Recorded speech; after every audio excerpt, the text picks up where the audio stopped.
Reka twongere tubasuhuze kandi tubahe ikaze bakunzi bacu ba Deep News TV. Twizere ko mumeze neza cyane mu bice byose muherereyemo bigiye bitandukanye. Tugeze rero muri wa mwanya tuba tuje kubagezaho amakuru ari breaking news abarimo aragenda avugwa hirya no hino ku isi. Kuri ubu ngubu rero bombe za FCM 23 kuri ubu ngubu ziravuza ubuhuha mu mujyi wa Uvira. Ni inkuru rero yagarutsweho mu bitangazamakuru bya hariya muri Repubulika Demokarasi ya Kongo. Kuri biravuga ko nyine imirwano ikomeje gukara muri kira gihugu. Rero amakuru aturuka muri Kivu y'Amajyepfo mu burasirazuba bwa Repubulika Demokarasi ya Kongo aravuga ko ibisasu byatangiye guterwa mu bice bikikije umujyi wa Uvira nyuma y'uko FCM 23 imaze iminsi ikomeje gusatira uyu mujyi ukomeye wa nyuma muri iyi ntara ya Kivu y'Amajyepfo. Kuri uyu wa kabiri itariki 9 Ukuboza 2025 amakuru aturuka muri Kivu y'Amajyepfo atangazwa n'abakurikiranira hafi nk'abanyamakuru Steven Wembi ndetse na Micombero ngo bombe ebyiri zaguye mu misozi yitegeye umujyi wa Uvira mu gace ka Kavimvira.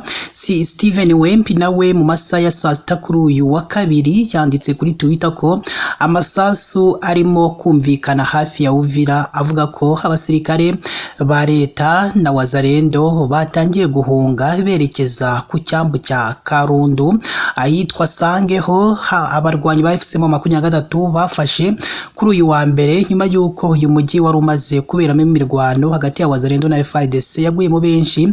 Biravugwa ko inyeshyamba za M23 zirimo gukaza ibirindiro byazo. Imirwano kandi yumvikanye ahitwa Runingu imbere y'ahitwa Kibira. Abakurikiranira hafi barebeza ko hari igihe gusa umujyi wa Uvira ukaba mu maboko y'abarwanyi bayi mu 23. Naho kandi igihugu cya Burkina Faso kuri ubu ngubu amakuru ahaturuka nuko cyafunze abasirikare 11 ba Nigeria ifatira indege bano basirikare bari barimo. Leta ya Burkina Faso yatangaje ko yataye muri yombi abasirikare 11 ba Burkina Faso abavogereye ikirere cyayo ifatira n'indege y'intambara bari barimo.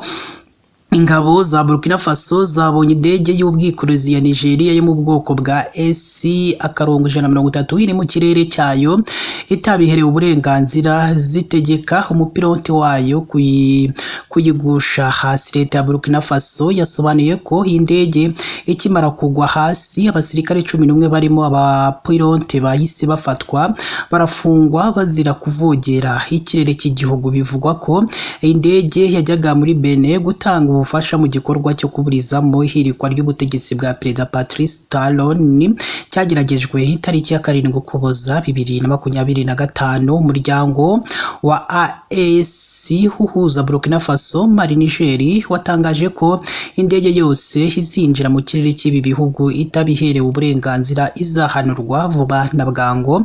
Uyu muryango kandi wagize uti indege idafite uruhushya izagerageza kwinjira mu kirere cyacu izahanurwa vuba na bwangu. Uyu muryango kandi urashimangira ko witeguye kurinda ubusugire n'ubwigenge. Ati harakabaho Afurika yigenga.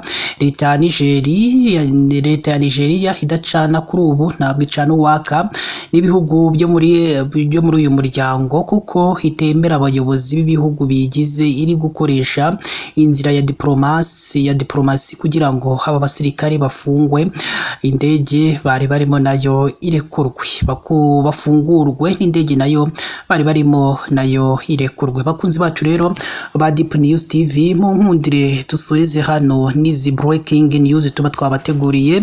Icyo tubasabye ni kimwe gusa, muri munsi y'amakuru murabona ahantu handitse ijambo subscribe kugira ngo mujye muba ba mbere no kubona amakuru ndetse n'ibiganiro tugenda dutambutsa umunsi ku munsi. Mukomeze mugire ibihe byiza, Imana yo mu ijuru ikomeze ibane namwe.